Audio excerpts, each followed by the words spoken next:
It's Renee, and I'm back. So today I'm here for another tag, and this time it's the Amplify Voices book tag. It was created by Jenny Johnston. I'll link her in a doobly-doo, of course.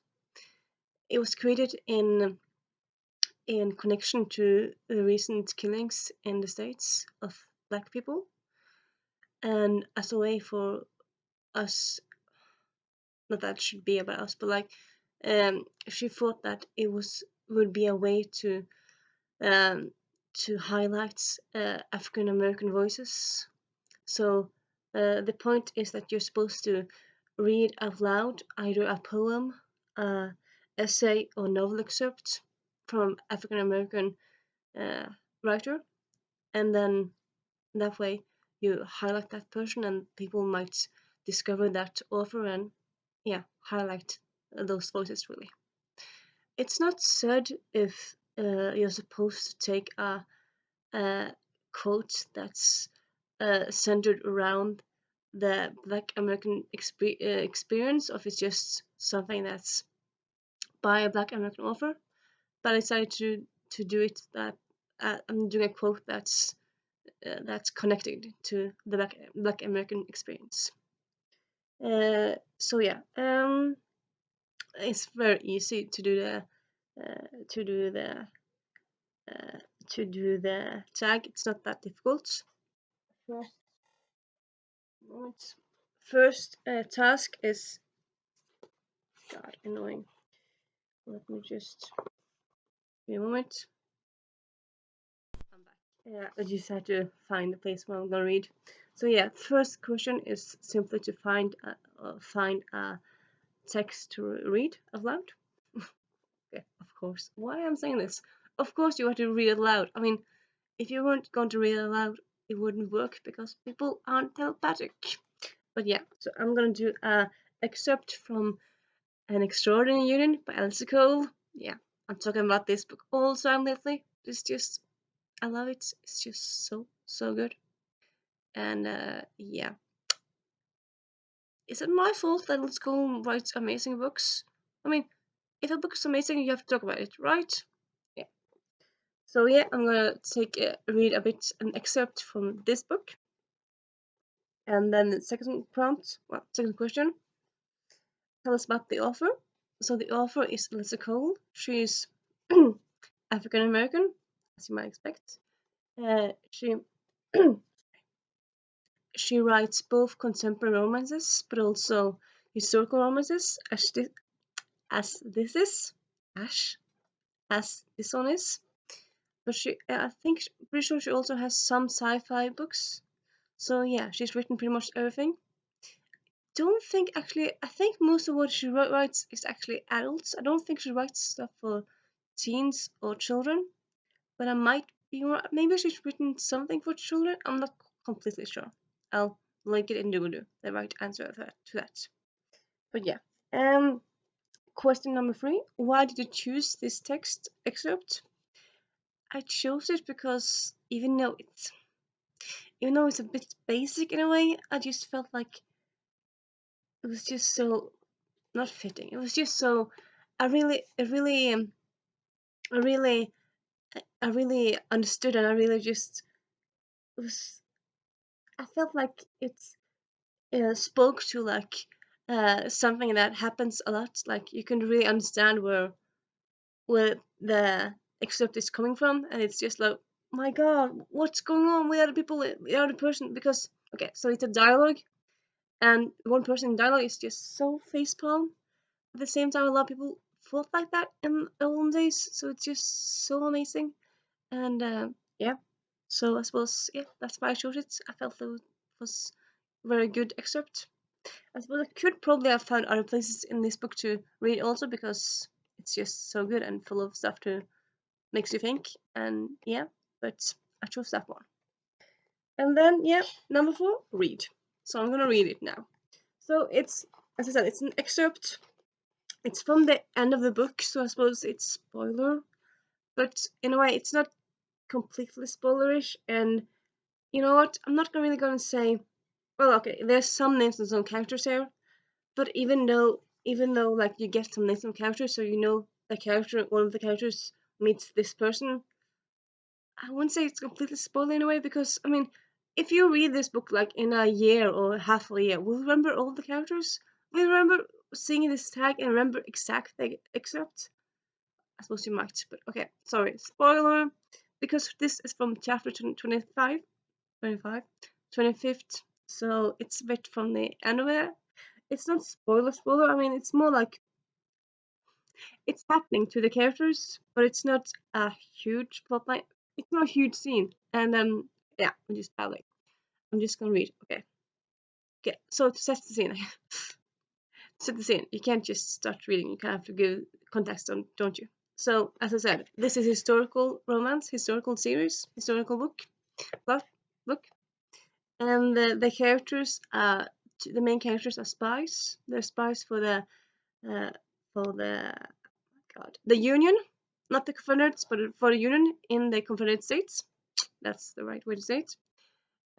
So there's spies for the North in the South, and one of the characters is African American. And earlier in this book, she was attempted to be stolen by some. So people went around and kind of stole African Americans and just end up selling them to other people as slaves, even though um, like even in South, like so even if you're a slave and you're walking around the roads, people you couldn't be caught and been sold as a slave to other people. So yeah, I mean you'd think like if you were always a slave you couldn't be sold to other people, but yeah, it happened, at least in this book. So yeah, so they meet again a slave. He's kind of, I suppose maybe he's a slave thief. I mean he goes around trying to find people to sell as slaves. And yeah, and he meets one of the characters from the book. So both of these characters are Caucasian American, but they're talking about African Americans. So it's in a way it's bad to read me as a white talking about reading from to white people. I'm just gonna read it because I thought this was such a good excerpt. And if by some reason if someone watches this and thinks like this is just offensive and bad, I'll take the video down. Okay, I'll do that. I'm gonna I'm gonna try. You know, if you say nothing, you're just consenting. So yeah, let's talk. I'm gonna read. Malcolm casually took a few steps to his side, coming between Elle and the man, who sputtered at the challenge of his voice of occasion. This is just the way it is, the man said defensively. White's on top, darkest below. I didn't make things the way they are, and neither did Jeb or Wesley, and they did now. Malcolm gazed at the man, using the logic of a child to reason on things that affected the lives of so many. So, if a law passed today that said rich men could snatch you off the road and force you to work for them because you're naturally beneath them, you would go willingly? He asked. Hell no! The man bit out. Malcolm stared at the man and waited for understanding of his hypocrisy to dawn on him. When a long moment had passed, Malcolm had to accept that there would be none forthcoming. This man saw himself as a person whose life had held value, and for him, Els, Mary's, and Althea's lives did not. He probably could not even fathom in his wildest imaginations that their life could have purpose beyond enslavement. It was time for a different attack. So yeah, so they're trying to like quote over. So they're trying to like to escape this enslaver, and it's just so amazing. Like I mean, he says straight out, no, he doesn't want to be sold himself as a slave, but it's just the way it is. So he's going to be killing, slaying other people. Like what? What? You're a grown ass man. Can't you understand hypocrisy? Can't you understand that? I mean, you're just so full of propaganda. It's just amazing. I suppose, yeah, it's a bit of basic, but because like pretty much everyone knows nowadays that slaves is not a cool thing to be for anyone at all, like all over the spectrum. But in those days, like selling slaves and killing people to have slaves, it was just kind of some people did. And it's just amazing how you don't see it's it's not right. It's unjust. And then they feel like if you turn tables, they're like, no, that's unjust. You can't do that. You can't have whites being slaves, but you can have blacks for some reason. It's just so weird.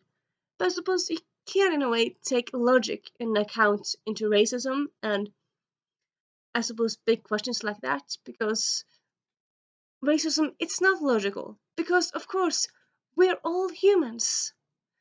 Yes, we have different experiences because of how the world treats us, but we're all humans. So racism, in a way, is completely illogical because we're all humans. And that, I mean, racism is based on the fact that all people once upon a time thought that people were different because they looked different, but they're not. It's just they have different experiences, but they're still humans. And it just seems like they can't really understand that. I don't know. It's just, I mean, for us, modern humans, modern people, most modern people at least, you can't really understand that everyone's humans. We're all humans. We're all the same. We're all people. So, like, if you understand that, then racism and actually homophobism and all those awful isms are just illogical because we're all the same. It's nothing that's different. I mean, even if you take a look at like uh, places like this, like the states, if you see like a city that's more or less all Caucasian Americans or white Americans, they'll still be different, but they'll still be similar. I mean, on the basic level, we're all similar. Yes, people are different in a way that they have different experiences, but we're all similar.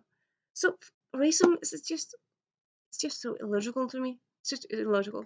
But I suppose to me, talking about that, this is kind of off the point because I'm not African American or African or Asian, so I haven't really felt racism on myself. But yeah, from my point of view, I just feel like racism is just so illogical and so weird that it still exists, and it's just amazing. But I'm trying, as I said before, to educate myself more on the topics and stuff. And yeah, and also yeah, check this book out. It's just a very good book. Yeah, it's a bit of a basic quote excerpt, but still, kind of, I suppose, in a way, like if you're reading this and if you haven't read much about the slave area, slave period, or if you haven't read much about the Civil War, then this is a good place to start, I would say. It's a good place to really have conversations and debates. And actually, there's actually discussion questions in the back, so that's good. And yeah. Hopefully I wasn't too awful and didn't pronounce stuff too bad while reading. And as you might have noticed, I'm not Native American or native. I'm not native to English. English is my second language, even though I use it a lot. Sometimes I trip up a bit, and yeah. So and also yeah, also like tag question number 5 in there is tag 5 white booktubers, because even though anyone can do it, it's very important. You know, it's a way for us to be allies to enhance African American voices. So that way, it's good for us white people to take a stand and to take to take a stand to help in our little way, and yeah, to show our support. So yeah, but yeah, so I have to tag some people. I'll tag them in the comments because right now, or in Dulu, right now I'm not really sure who I want to tag. I have one idea. I want to tag Annalisa Ely from Annalisa Ely. Other than her, I don't know those people. But yeah, I want to tag some people in Dulu. And yeah, this is me saying Renee out.